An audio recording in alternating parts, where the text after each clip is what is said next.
Want to fix your own toaster? Great.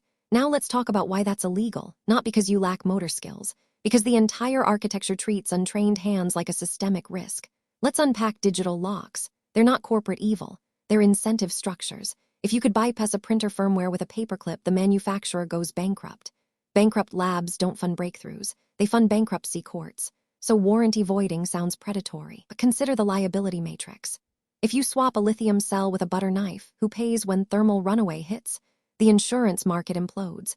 We need standardized safety protocols, not garage experiments. Look at those certification stickers. They're not branding. They're enforcement latency shields. Meaning, safety testing takes months. If every home workshop could self-certify a microwave, we'd get a plague of radiation leaks. Centralized oversight isn't control. It's crowd control. 1985. You could rebuild a VCR with a screwdriver and spite, but hardware then was modular. Hardware now is a sealed ecosystem. Forcing modularity onto a smartphone is like asking a goldfish to file taxes. The legislative push for open access, it suffers from massive friction. You can't pass a bill that ignores thermodynamics. Manufacturers aren't hoarding parts. They're managing supply chain velocity. Open doors don't fix broken logistics. Think about demographic velocity. Millions of devices hit the market yearly. If every user became a certified technician, the repair queue would stretch to next Tuesday. Centralized hubs exist to absorb systemic shock. Some call this corporate greed.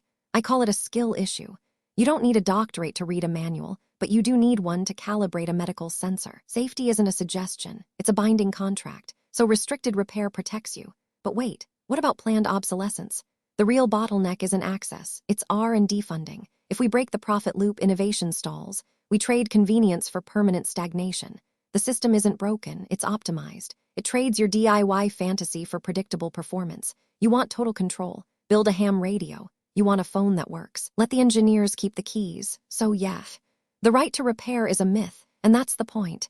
It keeps the grid stable, the warranties valid, and your appliances from becoming fire hazards. Disagree? Prove it. Drop your counterarguments below. I'll be here watching the system run.